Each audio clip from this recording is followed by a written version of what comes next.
இது பார்ட் 2 தான். பெசன்ட் நகர் மாலை போட போயிருந்தோம் இல்லைங்களா? அதோட பார்ட் 2 வீடியோ தான் இது. ஸோ ஜிகர்தண்டை வந்து வாங்கிட்டு ஃபஸ்ட்டு வேணான்ட்டான் அந்த பையன். நாங்கள் வாங்கி சாப்பிடும்போது ஒரே ஒரு வாய் மேலே இருக்க ஐஸ்கிரீம் மட்டும் சாப்பிட்டுட்டு ஏமாந்து போய் திரும்பவும் போய் வாங்கிட்டு வந்துச்சு புள்ள. அந்தளவுக்கு டேஸ்ட்டே இல்லை. அப்புறமா தான் சொல்கிறான், அந்தளவுக்கு ஒன்றும் இல்லைம்மா அப்படின்ட்டு. சரி வேறு வழியில் வாங்கி வச்ச மாதிரி எதே சாப்பிட்டே ஆகணும் நீ அப்படின்னு சொல்லிட்டு அப்படியே சாப்பிட்டுக்கிட்டே நாங்கள் வந்து பீச் பக்கமாக வந்து நடந்து போயிட்டோம். அவ்வளோ தூரம் வந்துட்டோம். பீச் போகிறோன்னா எப்படி, அங்கே வந்து நிறைய இந்த ரிங்லாம் போடுறாங்க பாருங்கள். இப்போ அந்த மாதிரி வந்து வச்சுருக்காங்க. பெசன்ட் நகரில் நிறைய ஷாப்ஸ் வந்து இப்போ வந்துருச்சு. ஃபஸ்ட்டெல்லாம் அந்தளவுக்கு ஷாப்ஸே இருக்காது. இப்போலாம் நிறைய வந்துருச்சு. சரி அப்படியே பார்த்துட்டு அப்படியே நாங்கள் போய் கொஞ்ச நேரம் ரிலாக்ஸ் பண்ணலாம் பீச்சாண்ட அப்படின்ட்டு அங்கே ஏதோ வாங்கி சாப்பிடல. ஏன்னா நம்ம தான் ஃபுல்லாக ஆல்ரெடி சாப்பிட்டோமே அப்படின்ட்டு வந்தாச்சு. விளாடிட்டு இருக்காங்க. எக்ஸோ விளாடிட்டு இருந்தாங்க ஃபஸ்ட்டு. என் பையன், என் பொண்ணு, ஹஸ்பண்ட் 3 பேரும் சேர்ந்து.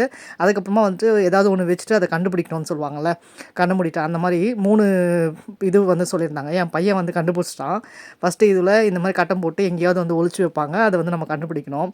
அவர் கண்டுபிடிச்சிட்டாராங்க பாருங்கள். ஒரே ஹாப்பி. ஸோ கிளம்பியாச்சு. அங்கேருந்து பெசன்ட் நகர்லேருந்து கிட்டத்தட்ட ஒரு 9:30க்கு மேலேயே வந்து கிளம்பிட்டோம் நாங்கள். கிளம்பிட்டு அப்படியே வந்து வீட்டுக்கு போய்ட்டுருந்தோம். போகிற வழியில் பசங்க ஐஸ்கிரீம் வேணும் அப்படின்னு கேட்டனால அங்கே ஒரு இடத்துல நின்று ஐஸ்கிரீம் வாங்கிட்டு ஆளுக்கு மேங்கோ, அவர் வந்துட்டு பட்டர்ஸ்காட்ச் ஏதோ வாங்கியிருக்காருன்னு நினைக்கிறேன். மழை வந்து அப்பயும் அப்படியே லேசாக வந்து தூரல் போட்டுகிட்டே தான் வந்து இருந்தது. ஸோ அப்படியே வந்து நாங்கள் கிளம்பி வந்து வந்துட்டுருக்கோம். ஸோ மவுண்ட் ரோட் பக்கமாக வழி இல்லைன்ட்டு இப்படி போய் சுற்றி போனால் அந்த பக்கம் ஃபுல்லாகவே ஒன் வே மாதிரி மாற்றிட்டு இருந்தாங்க. அன்றைக்கி சாட்டர்டே செம்ம கூட்டம். நீங்கள் காமிச்சிருப்பேன் பாருங்கள். செம்ம கூட்டமாக இருந்தது அந்த மவுண்ட் ரோட் பிலாலில் அந்த இடம்லாம். ஸோ அவ்வளோதான். நைட்டு வீட்டுக்கு வந்தாச்சு 11:30க்கு. தேங்க்ஸ் ஃபார் வாட்சிங்.